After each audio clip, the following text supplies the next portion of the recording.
Hello YouTube Vintage Stereo Stores.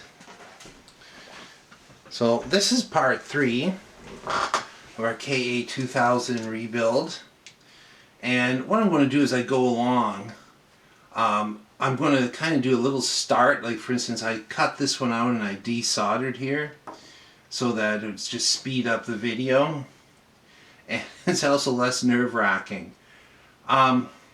We touched on the output transistors. We put new grease on them. We tested them with a meter, made sure they're tight in their sockets. I always check to make sure nothing's touching. Like this is all work that was done by hand. You might wonder why there's a piece of tape on the transformer here. Well, one of these, quite a few years ago, I was working on this connection right here to put in a new coupling cap, and a piece of solder fell into the transformer, and there's a hole there where the wires come out. It was real pain to get it out because you don't want it shorting out one of those windings. I had to unsolder all the leads, just pull it off the chassis, split the case in half, and of course it's all kind of like lacquered together. I did get the piece out, it would not shake out. So I remember that time. I'm thinking, no, I'm not going to let that happen again. So basically, our next step is to replace the coupling caps, the ones that were in here. And I've seen some of these have only a 500 microfarad early production. This is a 1000 microfarad 25 volt axial cap. So it's just like a Flintstone car with an axle going down the road. They are possible to get them. These MEIC ones are from Just Radios, which is in the Toronto area, and they'll ship all over the world. They're basically the North American distributor. Fairly reasonably priced, great caps, been using them for years.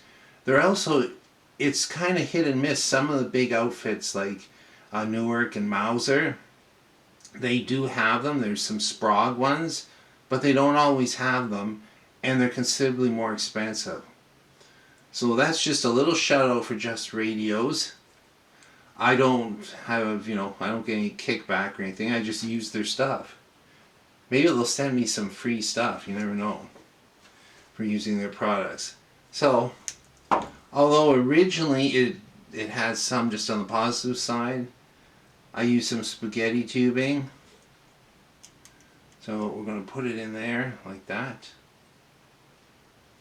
And then this one right there.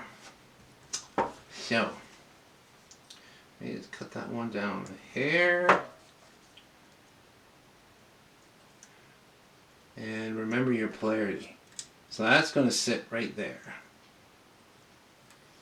That is basically on the collector of one of the 2SD91s.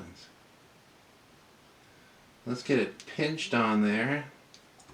There's not much to work with. It's a bit of a pain. Sorry about that. The hand in your eyes there. You see what I'm up to here. Oh, well, whenever you run into this situation, let's use gravity on this, okay? Pull the cord out from behind it and use gravity. I don't know if you can see that.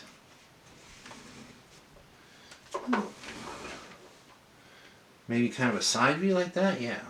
Alright.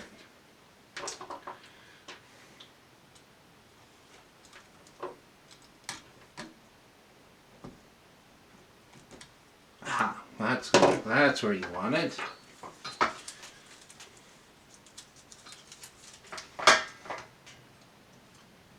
get on there and let the solder flow.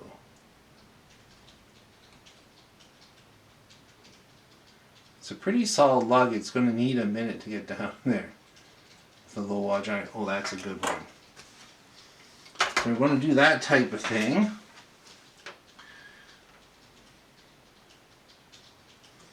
And then that lead's going to go in there. And then the next thing, once we've done those two, and these are important because of leakage. This cap here, I tested these in circuit. There wasn't any leakage on these ones, and the ends are very dry. But this is from like 68, 69. You know, they could be good for a while. You never know. There's a piece of tubing to slide on that one. And that piece is just going to go right into there. I desolder that lug.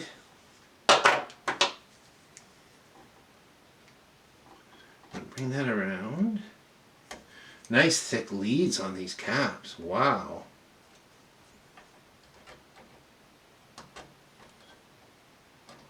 And the important thing here is a good mechanical connection. So if the solder fails, it's still hanging on.